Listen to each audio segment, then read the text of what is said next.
The epic consumption tax may not be as simple as it seems. That's according to leaders from the Open Sky Policy Institute. KNEB.TV News starts right now. From your trusted source for news in western Nebraska and eastern Wyoming, this is KNEB.TV News. Presented by Platte Valley Companies, premier provider of financial services. Hello, I'm Ryan Murphy. This is KNEB.TV News, powered by Platte Valley Companies. Thanks for joining me. In our top story, representatives of the Open Sky Policy Institute say the proposed constitutional amendment to replace Nebraska's property, income, sales, and inheritance taxes with a consumption tax has a lot of unknowns, some of which could be negative for the state. Executive Director Rebecca Firestone says her organization sees the tax rate required to meet the current revenues differently from EPIC option supporters, but they are based on modeling and the assumptions used to test those models. She tells KNEB News one of the ways in which they diverge is just how much economic activity would be subject to the tax. The modeling that they put together suggests that we're getting upwards of $160 billion in the taxable base that could generate this consumption tax to get to $12 billion in tax revenues. Our analysis suggests that there's more of an expansion of the current sales tax base to about $60 billion. So we end up either looking at a rate that's higher than 7.5% or 8%, which is what they have proposed, or we end up looking at budget deficits for state and local government, or potentially cuts in services.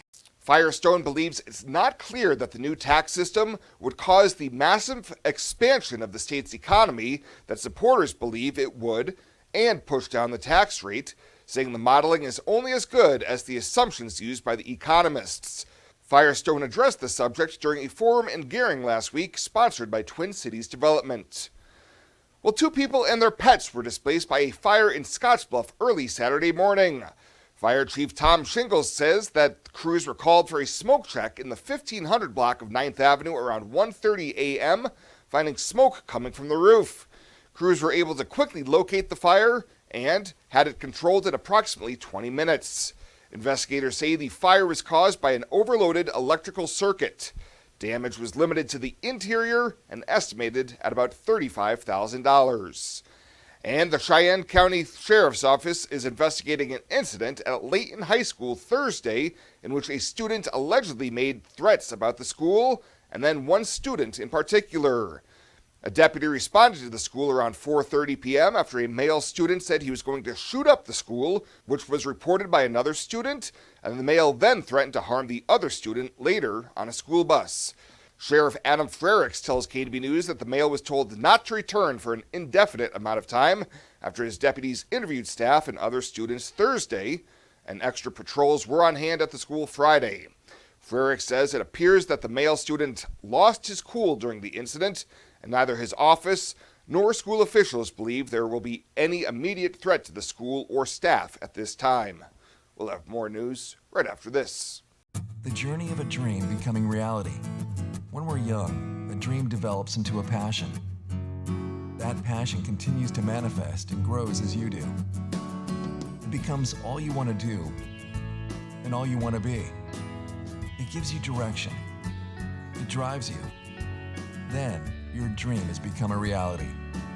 When that dream is ready to be reality, Platte Valley Bank will be with you every step of the way.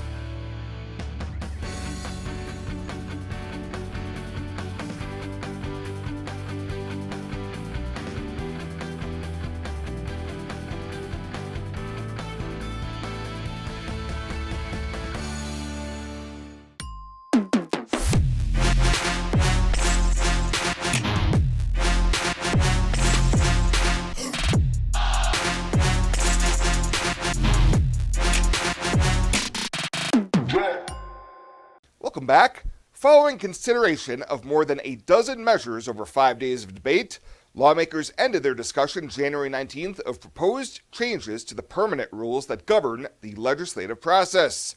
Senators adopted two changes last week that originally were brought to the Rules Committee by Speaker John Arch, the first of which limits how frequently certain motions can be filed during debate, and the second allows lawmakers to offer cloture motions on procedural items as well, such as gubernatorial appointments and committee reports. One other major change is a limit to the number of measures a lawmaker can submit per session to 20. After lawmakers broke the biennium record this year with more than 1,400 bills offered. And in yet another setback and delay for supporters of expanding horse racing and casinos west of Grand Island, the State Racing and Gaming Commission decided on Friday it needs more information before it can make such a decision. The Nebraska Examiner reports commission members voiced doubts that a $48,000 market study by the Innovation Group met the requirements of their study as required by the legislature. That led to a 7-0 passage of a motion to require a committee to review the legislative requirements and then decide whether the current study should be supplemented or if a brand new study should be done.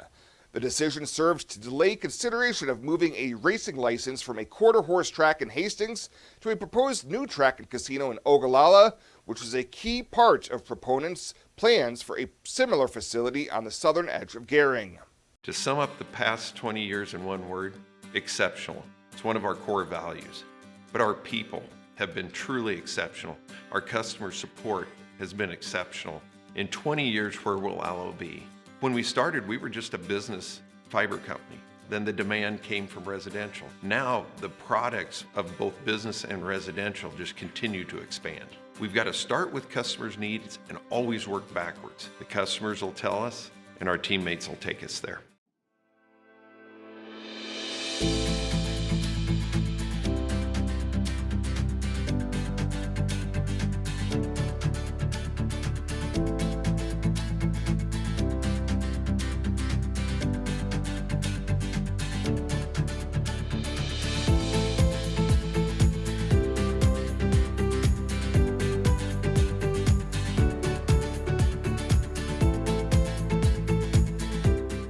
Now the latest from the Scottsbluff Body and Paint Sports Desk. Scottsbluff Body and Paint, you're driving home our reputation.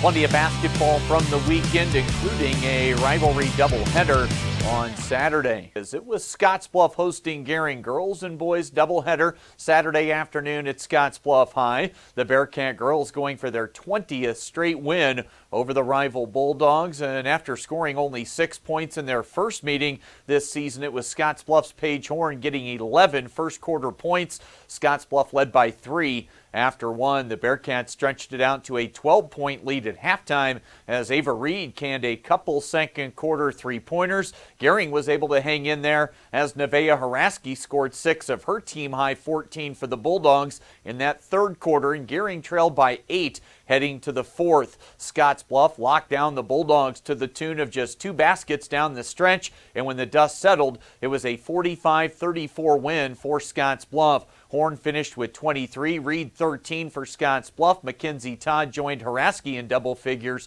for Gering. Scottsbluff now 9-7. Gering dropped to 3-11.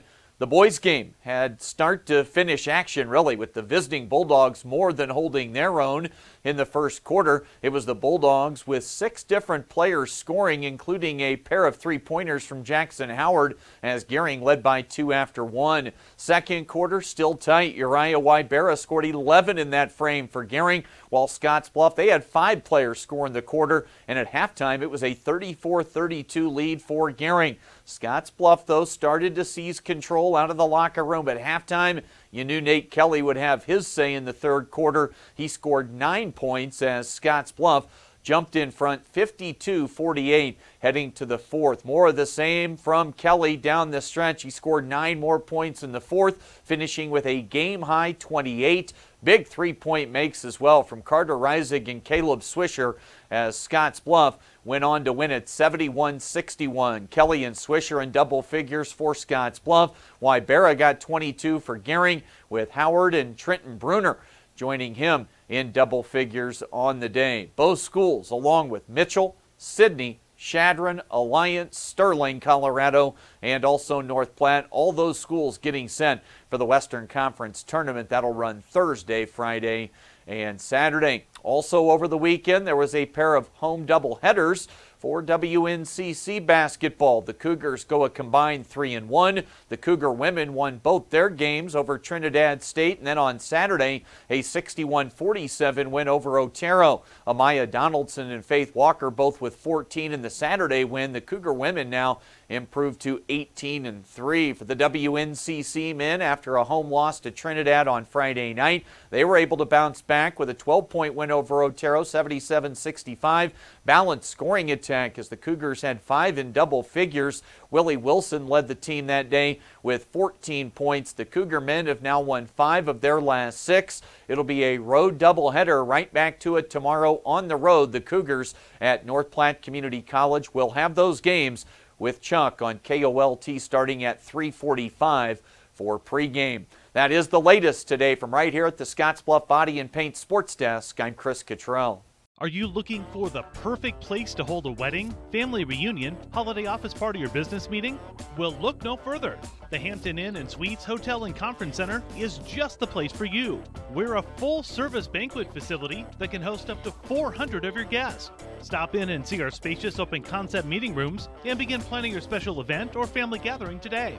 Let us do the work for you so you can enjoy your guests. For personal service, stop by the Hampton Inn and Suites front desk. Culture trumps everything else. In my years, I've never worked for a company that treats people the way this one does. It is my passion for agriculture that brought me here in the first place, but not only that, there's a huge family-oriented atmosphere within the 21st Century Equipment. I love working for 21st. They found something in me that I didn't know in myself. An intern to where I'm at now is such a great opportunity, and that is what this company is about.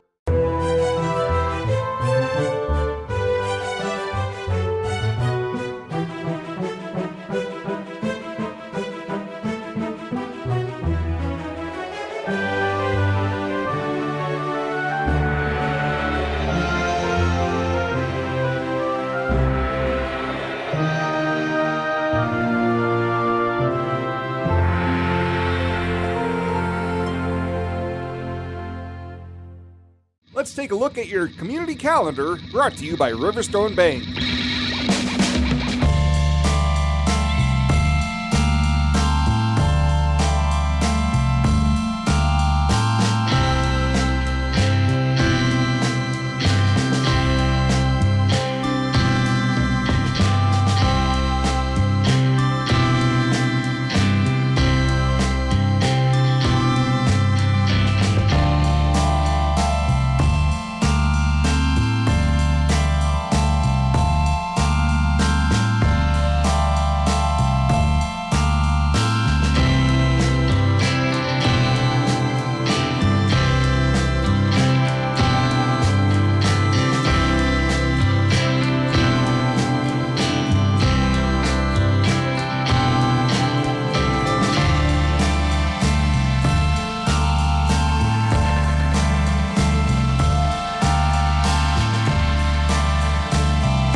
The community calendar is brought to you by Riverstone Bank.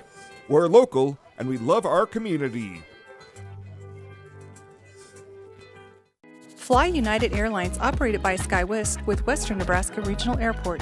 United is dedicated to going the extra mile for you with daily flights to and from Denver, along with a commitment to excellent service. Reserve your flight today, and remember, United miles can be earned and redeemed with your flights. While at the airport, stop and enjoy authentic Italian food at Roma Italian Restaurant. Plus, Hertz Thrifty Car Rental is there for your car rental needs. Make life easier, relax, and get on board with Western Nebraska Regional Airport. At Platte Valley Bank, we want to help you take advantage of every adventure. We know you have plans, goals, and dreams. Let us help you with them. Whether you are just starting the business you have always imagined or looking to grow your existing one, we have a business loan to fit your needs. Stop in and see us at Platte Valley Bank and let us help make your dreams a reality. You belong here. Platte Valley Bank, member FDIC, equal housing lender.